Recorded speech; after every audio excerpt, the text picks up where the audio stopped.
നമസ്കാരം. മലയാളി വാർത്തയിലേക്ക് സ്വാഗതം. വാതുറക്കാതെ സെബാസ്റ്റ്യൻ പോലീസിന് വട്ടം കറക്കുന്നുണ്ട്. എന്നാൽ പല തെളിവുകളും കണ്ടെത്തി പോലീസ് അടപടലം സെബാസ്റ്റ്യനെ പൂട്ടിക്കൊണ്ടിരിക്കുകയാണ്. സെബാസ്റ്റ്യന്റെ പുരയിടത്തിൽ ആരും അറിയാത്ത ഒരു പാതാള കിണർ അവിടവും കണ്ടെത്തിയിരിക്കുകയാണ് പോലീസ്. ശക്തമായ പരിശോധന, ഈ കിണർ തുറന്ന് പരിശോധന നടത്തും എന്ന് പോലീസ് വ്യക്തമാക്കിയിട്ടുണ്ട്. ഇത് മാത്രമല്ല, സെബാസ്റ്റ്യൻ ഒരു സൈക്കോ കില്ലറാണോ അതോ സീരിയൽ കില്ലറാണോ? ഇയാളുടെ മനോഭാവം എന്താണ്? ഇയാൾ ആഭിചാര ക്രിയകൾ ചെയ്തിരുന്നോ? തുടങ്ങി നിരവധി ചോദ്യങ്ങൾ ഉയർന്നു വരുന്നുണ്ട്. ഇയാളുമായി ബന്ധപ്പെട്ട് പോലീസ് കൂടുതൽ അന്വേഷണങ്ങൾ നടത്തുമ്പോൾ ഇത് ഇലന്തൂർ മോഡൽ നരബലിയാണോ നടന്നിരിക്കുന്നത് എന്നുള്ള ഒരു ചോദ്യവും സംശയവും ഒക്കെ ഉടലെടുക്കുകയാണ്. എന്തായാലും സെബാസ്റ്റ്യന് കുരുക്ക് മുറുകിക്കൊണ്ടിരിക്കുകയാണ്. ഇയാൾ പോലീസിന് മുൻപിൽ വലിയ പ്രതിരോധം തീർക്കുകയാണ്, ഒരക്ഷരം പോലും ഉരിയാടാതെ. എന്നാൽ മറ്റൊരു വഴിക്കൂടെ പോലീസ് പല നിർണായക തെളിവുകളും ഇതിനോടകം തന്നെ കണ്ടെത്തി കഴിഞ്ഞിട്ടുണ്ട്. ജൈനമ്മ കൊല്ലപ്പെട്ടു എന്നുള്ളത് ഏതാണ്ട് പോലീസ് ഉറപ്പിച്ചു കഴിഞ്ഞിട്ടുണ്ട്. കാരണം സെബാസ്റ്റ്യന്റെ ചില മൊഴികളിൽ നിന്നും അയാൾ ജൈനമ്മയെ കൊലപ്പെടുത്തി എന്നുള്ള ഒരു നിർണായക വിവരവും പോലീസിന് ലഭിച്ചു എന്നാണ് ഇപ്പോൾ കിട്ടുന്ന വിവരങ്ങൾ. കൊല ചെയ്യപ്പെട്ടെന്ന് നിഗമനത്തിലെത്തിയ സ്ത്രീകളുടെ അവശിഷ്ടങ്ങൾ കണ്ടെത്താനുള്ള നീക്കമാണ് ഇനി നടത്തേണ്ടത്. ജൈനമ്മയുടെ കാര്യത്തിൽ പോലീസ് ഒരു നിഗമനത്തിലെത്തിയിട്ടുണ്ട്. എങ്കിലും ബിന്ദു പത്മനാഭന്റെയും ഹൈറുമ്മ എന്ന ഐഷയുടെയും തിരോധാനത്തിൽ ഒരു തുമ്പും ഇതുവരെ കിട്ടിയിട്ടില്ല. 2 തവണ തെരച്ചിൽ നടത്തിയ സെബാസ്റ്റ്യന്റെ പള്ളിപ്പുറത്തെ വീട്ടിൽ മൂടിയ നിലയിൽ ഒരു കിണർ കണ്ടെത്തിയിരുന്നു. ഉപയോഗമില്ലാതെ കിടന്നിരുന്ന കിണർ 3 വർഷം മുൻപ് മൂടി എന്ന സെബാസ്റ്റ്യനിൽ നിന്ന് ലഭിച്ച സൂചനയുടെ അടിസ്ഥാനത്തിൽ കോട്ടയം ക്രൈംബ്രാഞ്ച് സംഘം പരിശോധന നടത്തിയിരുന്നു. ഈ സാഹചര്യത്തിൽ അടുത്ത ദിവസം ഇത് തുറന്ന് പരിശോധന ഉണ്ടാകുമെന്നാണ് അന്വേഷണ സംഘം നൽകുന്ന സൂചന. സഹോദരന്റെ പേരിൽ നഗരത്തിലുള്ള കാട് പിടിച്ചു കിടക്കുന്ന പുരയിടത്തിലും തിരച്ചിൽ നടക്കുന്നുണ്ട്. ഐഷ കേസിൽ കൂട്ടുകാരികളായ 3 സ്ത്രീകളെ കേന്ദ്രീകരിച്ചാണ് ഇപ്പോൾ അന്വേഷണം നടത്തുന്നത്. ഐഷയുമായി അടുപ്പമുണ്ടായിരുന്ന റോസമ്മ, ലൈല, സുജാത എന്നിവരുടെ മൊഴികൾ നിർണായകമാകുമെന്നാണ് കണക്കാക്കുന്നത്. ഇതിൽ 2 പേരെ പ്രാഥമികമായി ചോദ്യം ചെയ്തു. 3-മത്തെയാൾ ജില്ലയ്ക്ക് പുറത്തായതിനാൽ ഹാജരാകാൻ നിർദ്ദേശം നൽകിയിട്ടുണ്ട്. പ്രാഥമിക മൊഴിയെടുപ്പിന് ശേഷം ആവശ്യമെങ്കിൽ വിശദമായ ചോദ്യം ചെയ്യൽ നടത്തുമെന്നാണ് വിവരം. DNA പരിശോധനാ ഫലം എത്തിയാൽ മാത്രമേ 3 കേസുകളുടെയും വ്യക്തമായ ഗതി നിർണ്ണയിക്കാനാകുകയുള്ളൂ. ചേർത്തലയിലെ ജൈനമ്മയുടെ തിരോധാന കേസിലെ അന്വേഷണം പുരോഗമിക്കുമ്പോൾ ഇലന്തൂർ മോഡൽ നരബലി സംശയത്തിൽ അന്വേഷണ സംഘം ഉയർത്തുന്നുണ്ട്. കേസിലെ പ്രതിയായ സെബാസ്റ്റ്യനെ ചുറ്റിപ്പറ്റി ഉയരുന്ന ദുരൂഹതകൾ അനുദിനം വർദ്ധിച്ചു വരികയാണ്. സെബാസ്റ്റ്യൻ ആഭിചാര ക്രിയകൾ നടത്തിയിരുന്നുവെന്നാണ് ക്രൈംബ്രാഞ്ച് അന്വേഷണത്തിൽ ലഭിച്ചിരിക്കുന്ന ചില സൂചനകൾ. ഓരോ തിരോധാനവും നടന്നിരിക്കുന്നത് കൃത്യമായ ഇടവേളകളിലാണെന്നതടക്കം ദുരൂഹത വർദ്ധിപ്പിക്കുന്നതാണ്. ഇപ്പോൾ ലഭിച്ചിരിക്കുന്ന സൂചനകൾ വരും ദിവസങ്ങളിൽ കേസിലെ നിർണായക ഘട്ടത്തിലേക്കും കടന്നേക്കാം. കാണാതായ സ്ത്രീകളെ ആഭിചാര ക്രിയകൾക്ക് വേണ്ടിയാണോ ഉപയോഗിച്ചത് എന്ന സംശയമാണ് ശക്തമാകുന്നത്. അന്വേഷണം ആ വഴിക്കും പുരോഗമിക്കുന്നുണ്ട്. എന്നാൽ ഇപ്പോൾ ഉടലെടുത്തിരിക്കുന്ന സംശയങ്ങളിൽ വ്യക്തത വരുത്താൻ ഇത് സാധൂകരിക്കുന്ന തെളിവുകൾ ക്രൈംബ്രാഞ്ച് ശേഖരിക്കുകയാണ്. ഇതിനോടകം തന്നെ ചില തെളിവുകൾ പോലീസിന് ലഭിച്ചിട്ടുമുണ്ട്. 6 വർഷത്തെ ഇടവേളയിലാണ് ഓരോ സ്ത്രീയെയും കാണാതായിരിക്കുന്നത്. 2006 ബിന്ദു പത്മനാഭൻ, 2012 സിന്ധു, പിന്നീട് ജൈനമ്മ, 2024 ഡിസംബറിലാണ് ഇവരെ കാണാതാകുന്നത്. കുടുംബ പ്രശ്നങ്ങളോ മറ്റു കാര്യങ്ങളോ കാരണം ഒറ്റപ്പെടൽ അനുഭവിച്ചിരുന്നവരാണ് സെബാസ്റ്റ്യന്റെ ഇരയായിരുന്നതെന്ന് ക്രൈംബ്രാഞ്ച് വൃത്തങ്ങളിൽ നിന്ന് ലഭിക്കുന്ന സൂചന. ഇലന്തൂർ നരബലി, നന്ദൻകോട് കൊലപാതകം എന്നീ കേസുകൾക്ക് നിലവിലത്തെ തിരോധാന കേസുമായി സമാനതകൾ ഈ കേസിനുമുണ്ടെന്നാണ് ക്രൈംബ്രാഞ്ച് വ്യക്തമാക്കുന്ന സൂചന. ധ്യാന കേന്ദ്രങ്ങളിൽ പോയിരുന്നയാളാണ് സെബാസ്റ്റ്യൻ എങ്കിലും അയാൾ ഒരു വിശ്വാസി ആയിരുന്നില്ലെന്നാണ് അന്വേഷണ സംഘത്തിന് മനസ്സിലായിട്ടുള്ളത്. ഒറ്റപ്പെടൽ അനുഭവിക്കുന്ന സ്ത്രീകളുമായി സൗഹൃദം ഉണ്ടാക്കാൻ സെബാസ്റ്റ്യൻ തെരഞ്ഞെടുത്തിരുന്ന സ്ഥലമാണ് ധ്യാന കേന്ദ്രങ്ങൾ എന്ന നിഗമനത്തിലേക്കും അന്വേഷണ സംഘം എത്തിയിട്ടുണ്ട്.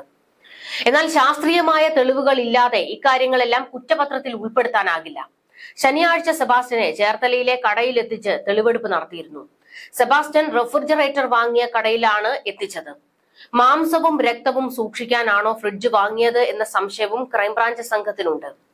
പല ഘട്ടങ്ങളിലായി കാണാതായ 4 സ്ത്രീകളെ കേന്ദ്രീകരിച്ചായിരുന്നു ഈ അന്വേഷണം ഉണ്ടായത്. തുടക്കം ഈ അന്വേഷണം തുടങ്ങുന്നത് ജൈനമ്മയുടെ തിരോധാനവുമായി ബന്ധപ്പെട്ടാണ്. പിന്നീടാണ് ഈ പല കാലഘട്ടങ്ങളിലായി കാണാതായ സ്ത്രീകൾ സെബാസ്റ്റ്യന്റെ ഈ കേസുമായി ബന്ധപ്പെടുത്തി പോലീസ് അന്വേഷണം ശക്തമാക്കിയത്. ഇതിനെല്ലാം തമ്മിൽ ഒരു കണക്ഷൻ ഉണ്ട്. എന്നാൽ ആ കണക്ഷൻ കണ്ടെത്തുക എന്നുള്ളത് അന്വേഷണ സംഘത്തിന് നിർണായകമായിരിക്കുകയാണ്. 40-നും 55-നും ഇടയിൽ പ്രായമുള്ള കുടുംബങ്ങളിൽ പ്രശ്നങ്ങൾ ഉള്ളതോ ഒറ്റയ്ക്ക് താമസിക്കുന്നതോ ആയ സ്ത്രീകളെയാണ് സെബാസ്റ്റ്യൻ ലക്ഷ്യം വെച്ചത്. എന്തിനു വേണ്ടിയാണ് ഇയാൾ ഇങ്ങനെ ചെയ്തത്? ഈ സ്ത്രീകളെ മാത്രം എന്തിന് ഇയാൾ ലക്ഷ്യം വെച്ചു? തുടങ്ങിയ ഒരുപാട് ചോദ്യങ്ങളുണ്ട്. അവിടെയാണ് നരബലിയും സംശയിക്കേണ്ടിയിരിക്കുന്നത്. നമ്മുടെ സമൂഹത്തിൽ ഈ നരബലി പോലെയുള്ള ആഭിചാര കർമ്മങ്ങളൊക്കെ ഇന്നും നടക്കുന്നുണ്ട്. അതിന്റെ തെളിവ് തന്നെ ആയിരുന്നല്ലോ നമ്മുടെ പത്തനംതിട്ടയിൽ നടന്ന സംഭവവും അതിനു മുൻപ് ഈ പറയുന്ന നന്ദൻകോട് കേടൽ നടത്തിയ കൊലപാതകങ്ങളും ഒക്കെ അതിന്റെ ഓരോ ഭാഗങ്ങളാണ്.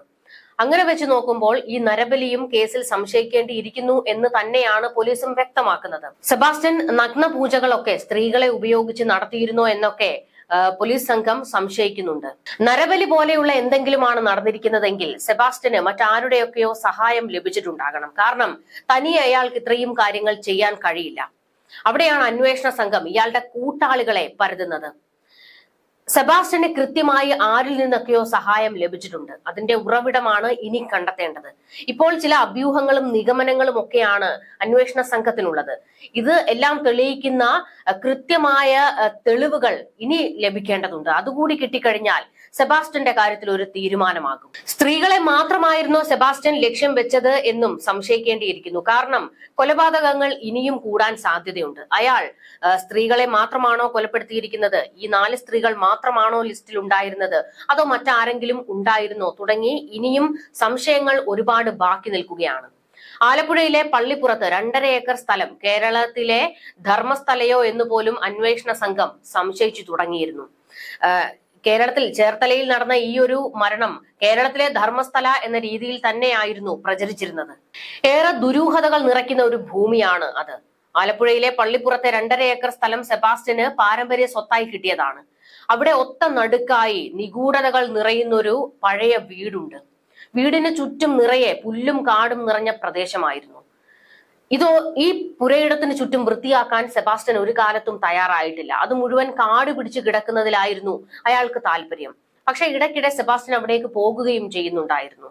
എന്തിനു വേണ്ടിയാണ് അയാൾ അങ്ങനെ ചെയ്തത്? ഇതൊരു നിഗൂഢ സ്ഥലമായി എന്തിന് അയാൾ പരിപാലിച്ചു പോന്നു?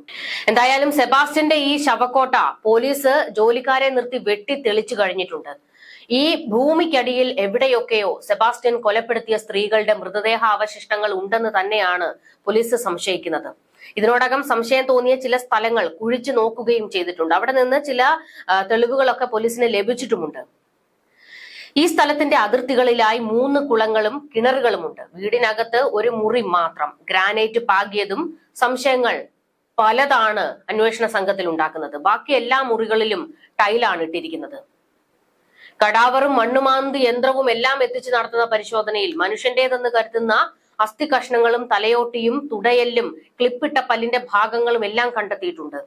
തുടയെല്ലും ക്ലിപ്പിട്ട പല്ലുകളും കണ്ടെടുത്തു. ആയിഷയുടെ പല്ലായിരിക്കാമെന്നാണ് ഇപ്പോൾ അന്വേഷണ സംഘം സംശയിക്കുന്നത്. ഈ 2.5 ഏക്കറിലെ കുളം വറ്റിച്ച് നടത്തിയ പരിശോധനയിൽ സ്ത്രീകളുടെ വസ്ത്രഭാഗങ്ങളും ലേഡീസ് ബാഗും കൊന്തയും ഒക്കെ കണ്ടെടുത്തത്. സെപ്റ്റി ടാങ്ക് ഉൾപ്പെടെ പരിശോധിച്ചിരുന്നു. ആസൂത്രിതമായ കൊലപാതകങ്ങളാണ് സെബാസ്റ്റ്യൻ നടത്തിയിരിക്കുന്നത് എന്നാണ് സൂചനകൾ. ജൈനമ്മയുടെ കേസിൽ മാത്രമാണ് സെബാസ്റ്റ്യന് അല്പമെങ്കിലും പോലീസിനോട് സഹകരിക്കുന്നത്. കാരണം പോലീസ് ചോദിക്കുന്ന ഓരോ ചോദ്യങ്ങളും സെബാസ്റ്റ്യനെ കുടുക്കുന്നതാണ്. ജൈനമ്മയുമായി ബന്ധപ്പെട്ട് ജൈനമ്മയെ കാണാതാകുന്ന ദിവസം തന്നെ ഇയാൾ ഫ്രിഡ്ജ് മേടിച്ചതും അന്വേഷണ സംഘത്തിൽ വലിയ സംശയമാണ് ഉണ്ടാക്കിയിരിക്കുന്നത്. ബാക്കി സ്ത്രീകളെ കുറിച്ചുള്ള ചോദ്യങ്ങൾക്ക് മൗനമായി പോലീസിന് മുൻപിൽ ഇരിക്കുകയും ചിരിക്കുകയും ഒക്കെയാണ് സെബാസ്റ്റ്യൻ ചെയ്യുന്നത്.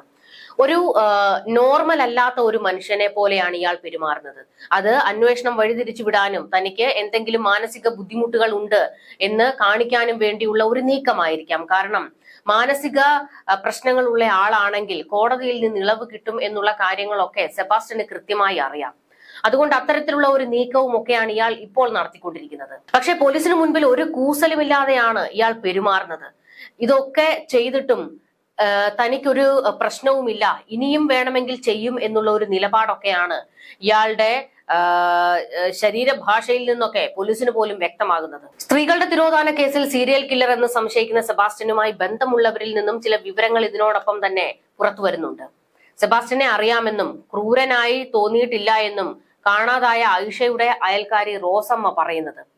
റോസമ്മയും ഈ പറയുന്ന സെബാസ്റ്റ്യനും തമ്മിൽ എന്തെങ്കിലും ബന്ധങ്ങൾ ഉണ്ടോ എന്നും പോലീസ് അന്വേഷിക്കുന്നുണ്ട്. റോസമ്മയെ ഇപ്പോഴും സംശയ നിഴലിൽ തന്നെയാണ് പോലീസ് നിർത്തിയിരിക്കുന്നത്. കാരണം സെബാസ്റ്റ്യൻ റോസമ്മയെ വിവാഹം കഴിക്കാൻ താല്പര്യം പ്രകടിപ്പിച്ചിരുന്നു എന്നൊക്കെ ചില വിവരങ്ങളുണ്ട്. സെബാസ്റ്റ്യൻ വലിയ രീതിയിൽ പണം സമ്പാദിച്ചിരുന്നു. ഇതൊക്കെ റോസമ്മയിലേക്കും എത്തിയിട്ടുണ്ടോ എന്നും പോലീസ് സംഘം സംശയിക്കുന്നുണ്ട്. അതുകൊണ്ട് തന്നെ ഇയാളുമായി വളരെ അടുത്തു നിൽക്കുന്നവരെ എല്ലാം തന്നെ നിരീക്ഷണ റഡാറിലാക്കിയിരിക്കുകയാണ് ക്രൈംബ്രാഞ്ച് സംഘം. വരും ദിവസങ്ങളിൽ അറിയാം എന്തൊക്കെയാണ് സെബാസ്റ്റ്യൻ ഒളിപ്പിക്കുന്നത് എന്ന്. ഒരു നരബലിയാണോ നടന്നിരിക്കുന്നത് എന്ന് സംശയിക്കുന്ന ചില തെളിവുകൾ പോലീസിന്റെ പക്കൽ എത്തിയത് കൊണ്ട് തന്നെയാണ് ഇത് ഇലന്തൂർ മോഡലാണോ എന്ന് അന്വേഷണ സംഘം സംശയിക്കുന്നത്. ന്യൂസ് ഡെസ്ക് മലയാളി വാർത്ത.